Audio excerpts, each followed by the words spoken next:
다항함수는 차수가 존재할 텐데 항등식이란 뜻입니다. 항등식에 대해서 왼쪽 식과 오른쪽 식이 항상 같을 때 함수식을 구하라는 뜻이네요.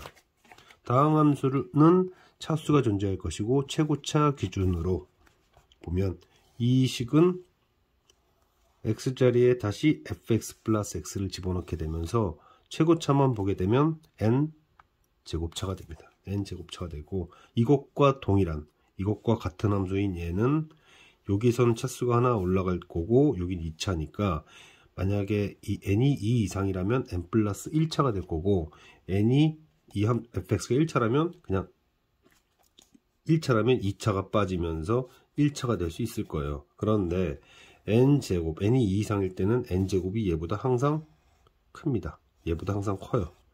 항상 크게 되기 때문에 2차 이상이면 모순이 됩니다. 왜냐하면 fx가 2차라면 이 식은 4차 이상이 되고 얘는 3차 이상이 되는데 점점점 격차가 벌어지게 돼요. 그러므로 fx는 2차 이상이면 안 된다. fx는 1차다. fx는 1차다.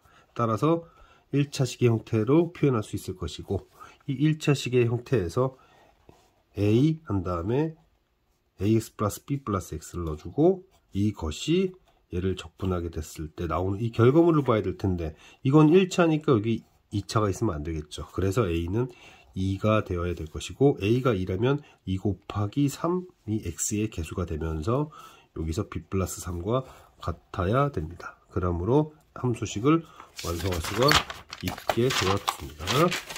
그 다음에도 아마 항등식 얘기를 하는 것 같은데요.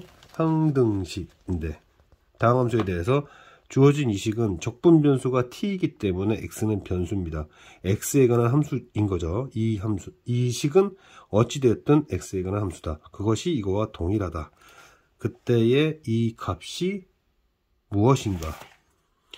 x에 관한 함수라고 있습니다. x에 따라서 적분의 결과가 달라지는 정적분 값으로서 x에 관한 함수다.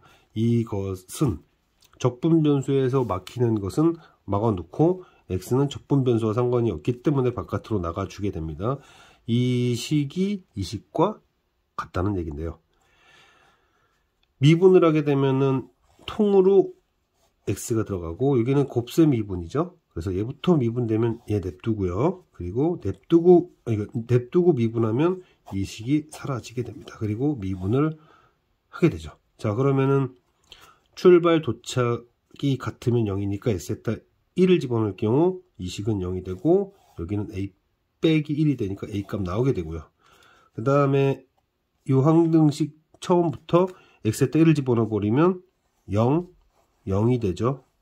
그리고 사라지고 1 플러스 b가 0이 되니까 b는 마이너스 1이 된다. 그러면 질문은 무엇이었는가 잘 보세요. 질문이 무엇이었는가.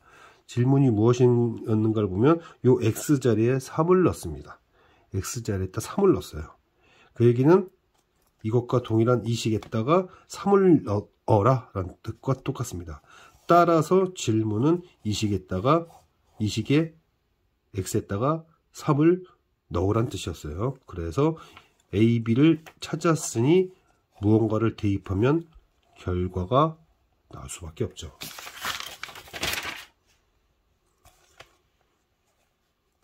그 다음 슬슬 그래프 개형 비슷한 얘기들이 나오게 되는데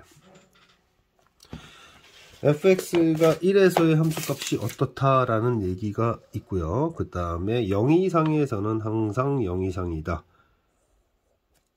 a, b가 뭔가 바꿀 수 있을 텐데 이러한 경우에는 분명히 f1이 a 플러스 b는 15. 그러면 결국 뭐냐, a의 범위에 따라서 적분값이 달라질 겁니다. a의 범위가 존재할 수 있다. 정해진 것이 아니다라는 뜻인데요. f1이 16이라고 했으니까 b는 이제 없앨 수 있습니다. a에 관한 식으로 표현할 수 있고요. 0 이상인 식에 대해서 항상 0 이상이 되어야 한다. 그럼 얘가 0 이상이 되면 될 텐데 만약에 근이 없거나 한 근만 있는 경우라면 무조건 되겠죠. 그래서 판별식이 0 이하인 경우 b 대신에 15-1을 집어넣고 그렇게 해서 a 범위를 찾을 수 있습니다. 근데 두 근이거나 서로 다른 두 일 수도 있는 거잖아요. 서로 다른 두근인 경우에는 그때는 0 이상에서는 0 이상이면 되니까 0 이상에서는 0 이상이면 되긴 하니까 서로 다른 두근을 가질 거면 아예 음의 근을 갖든지 아니면 음과 0을 같든지가 되면 됩니다. 그래서 여기서 판별식이 0 이하였던 것이 판별식이 0보다 크다를 이용할 경우에는 이거의 여집합 범위를 때리면 되고요. 그 다음에 대칭축에 해당되는 얘가 음이니까 a는 양수가 되게, 그 다음에 0에서의 경계값이 b인데 b는 15-a였죠. 15-a가 0 이상이면 됩니다. 이거를 전부 다 표현을 해서 첫 번째, 그 다음에 두 번째, 세 번째면 여기 빨간색 표시한 즉 6보다 크고 15 이하가 되는데 배반 사건으로서 이 두 경우를 합집합하면 되죠. 따라서 -10 이상 15 이하라는 A 범위를 구할 수 있었고, 질문은 -1에서 1까지 정적분을 하라는 것이었는데 홀수차는 계산할 필요가 없으니 예상대로 A 범위만이 필요했습니다. 그래서 2 뽑아냈고 3분의 2 A의 범위가 무엇이었냐는 얘기니까 여기에 3분의 2를 곱했을 때가 최대, 여기다가 3분의 2를 곱했을 때가 최소가 된다는 것까지 알 수 있고요. 그 다음에 이제 그래프 개형인데 fx는 0에서 접합니다. 또한 fx가 y는 x와 또 0에서도 만나죠.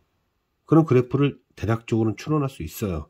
최고점 계수는 플러스였고, 이거를 갖고 나는 fx가 이러한 형태로 만들어졌어야겠구나, 이러한 형태로 만들어졌어야겠고 y는 x가 이렇게 지나면서 s와 t를 만났다. 이것 때문에 접하게 했고요. 0을 지난다는 것은 y는 x와 0에서 만난다고 해서 그렇게 추론할 수 있었습니다. 빼기 함수를 대략적으로 만들 수 있죠. fx와 x를 빼면 s와 0과 t에서 교점이 생긴다는 걸 알 수 있고, x를 넘겨줘서 식을 만들었을 때 fx는 0에서 접한다는 얘기는 여기에서 이 상수항이 있으면 안 되죠. 상수항이 없어야지만 x제곱이 나올 테니까, 그죠? x제곱이 나올 테니까. 따라서 s를 t에 관한 식으로 표현할 수 있고요. 그렇게 해서 s 대신에 -t분의 1을 넣어주게 되면 이젠 fx를 이 형태로 표현할 수 있게 됩니다. 0에서 t까지 적분을 하라고 했으니 뭐 펼쳐주고요. 얘는 4분의 t 세제곱, 그 다음에 여기서는 3분의 t 3승 되면서 t에 관한 4차 방정식이 되지만 실제로는 뭐 2차 방정식 비슷한 형태가 되면서 플러스만 뽑아내면 됩니다.